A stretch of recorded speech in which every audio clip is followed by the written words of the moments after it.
Will you pray with me for a moment or two, please?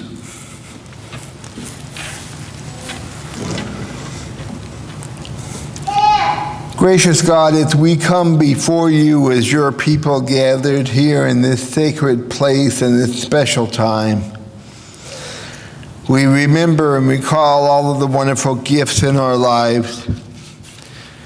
And we ask that as we reflect for a few moments upon your word and what you have given us, that we might have hearts prepared for your coming, that we might open our lives up to you, our strength and our Redeemer. Amen.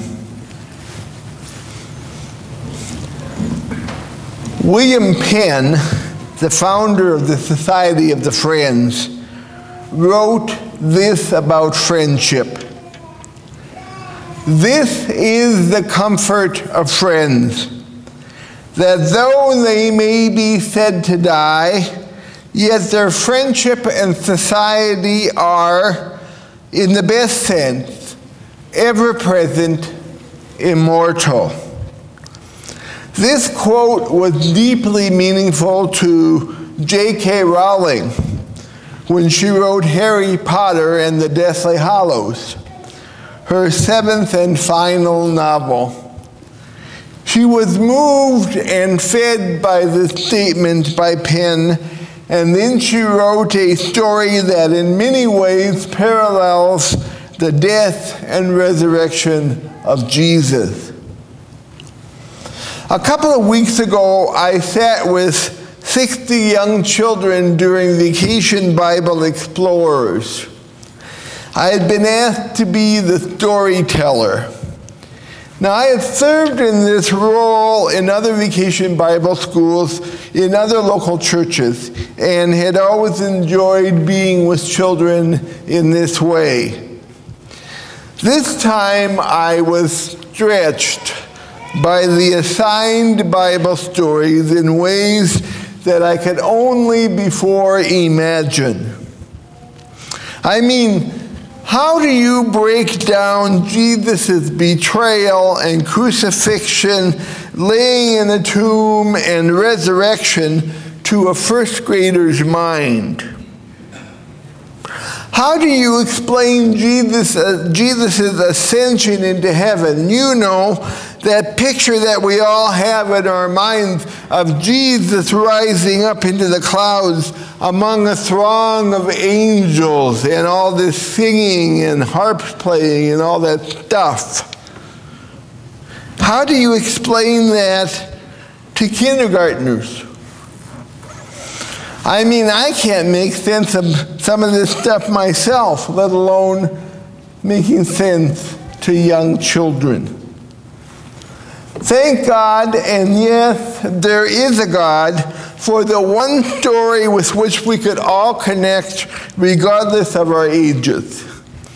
That was the beautiful, much-loved story Jesus told about the lost child, the prodigal son. And as I look back on how I told the Bible stories to the children that week, I realized that the one truth out of my own faith perspective that I kept working with these little ones is that God is love, that God always forgives no matter what we have done, and there is always room in God's enfolding arms for a wayward child, someone who feels truly guilty and unlovable. I mean, as I told the children, this is what always makes the news about Jesus good news. And I said to them this as well: don't let anyone ever tell you that it is bad news. It is outstandingly good news. Now, when we look at this story about Jonathan this morning, let's look at the kind of friendship he offered to David as not only a best friend, but a true friend, not just another self, but a second self, like looking in a mirror, in anam kara. I'm sure some of you were puzzled by the sermon title on the sign. And I know sometimes I do sermon titles like that, and I've done them in the past in other churches, and people drive by the church sign, and then they kind of do a triple take. And then they come back at it from the other side and look at it yep, that's what it said. And some people even take the time to go to their dictionary, or do their encyclopedia, or to word search on their computer, and find out what anam kara means. Anam kara, a second self, a deep second self. Now here's a wonderful list that author Leonard Sweet attaches to Jonathan. They need very little explanation. Jonathan believes in you when no one else does. Jonathan is loyal, even when you make it hard to be loyal. Jonathan is the first to call in good times or bad. Jonathan gives and gives and gives and wants no payment in return. Jonathan walks with you in all seasons. Jonathan stanches the internal bleeding when depression drains the life from your soul. Jonathan holds on to you for dear life and won't let you surrender to your dark side. Jonathan keeps you in check when you want what you can't have. Jonathan grants you grace when you take him or her for granted. Jonathan defends your life's meaning when your life to you has no meaning. Jonathan is willing to lead a life of decreasing significance so that you might truly latch on to your destiny. Jesus put it this way: greater love has no one than this, that he or she may lay down her or his life for her or his friends. You are my friends.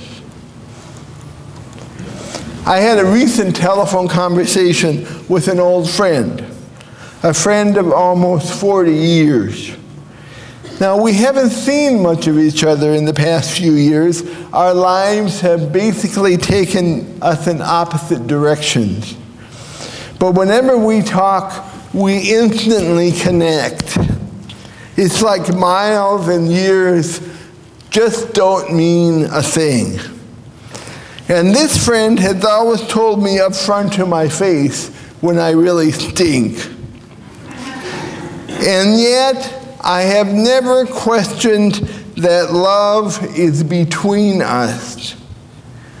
At one point in our recent conversation, I said something stupid like, whenever I talk to you, you always seem to know just how to care about me. I am just so amazed. And my friend, after a pause, came back at me with, well, Michael, you still don't get it. I can care about you deeply because I love you deeply, and not the other way around. This friend is my anam kara, my true friend. And this time I need a true friend like none other. The great German martyr Dietrich Bonhoeffer thought that our knowledge of others is always grounded in how we love them. The Bible depicts Jonathan's great love for David as an intimate bond. The biblical writer says, the soul of Jonathan was bound to the soul of David. and Jonathan loved him as his own soul. True friendship is a spiritual journey. It might even be the most powerful spiritual journey any of us will ever have. It requires true strength of character. As I said to the children a little earlier this morning, when I did youth ministry in my last settled ministry in the Montana Northern Wyoming Conference of the United Church of Christ, before coming to be with all of you, I was surprised to hear the young folks singing a much-loved song from my younger years. As a matter of fact, it almost came across like deja vu all over again when I first heard them sing it. That song, written by Carole King, is "You've Got a Friend." And as I got to know these children, I figured out that for them, that is what the best meaning of the church was to them.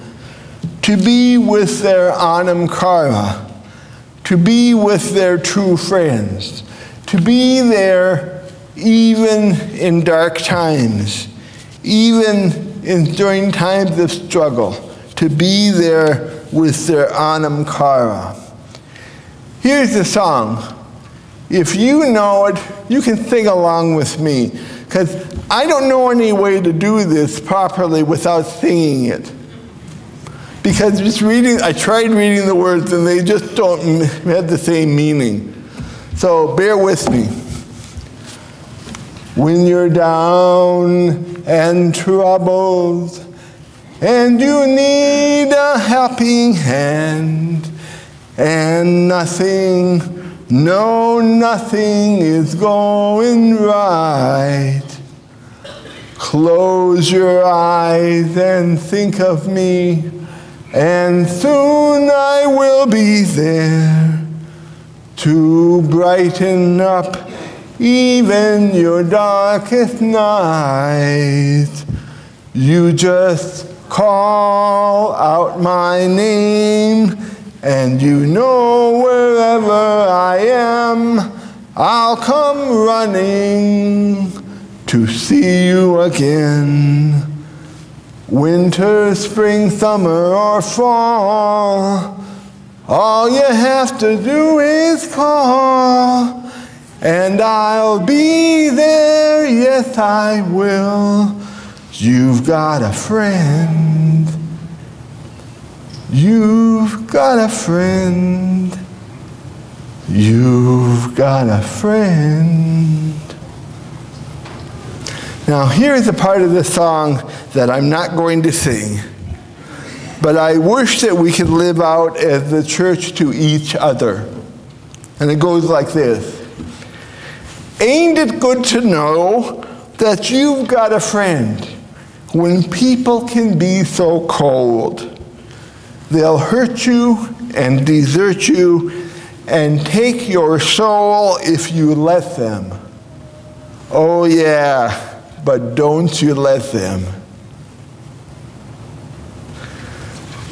The good news about Jesus Christ, and it is good news. It is not bad news, and don't let anyone ever tell you that.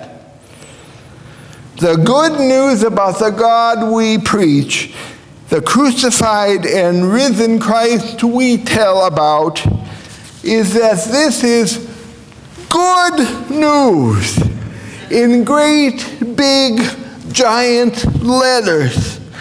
God seeks to be our friend, even when we can't acknowledge that love. Look at your anam cara, and in his or her eyes, see God. My friends, it's a great day to be alive. Thanks be to God. Amen.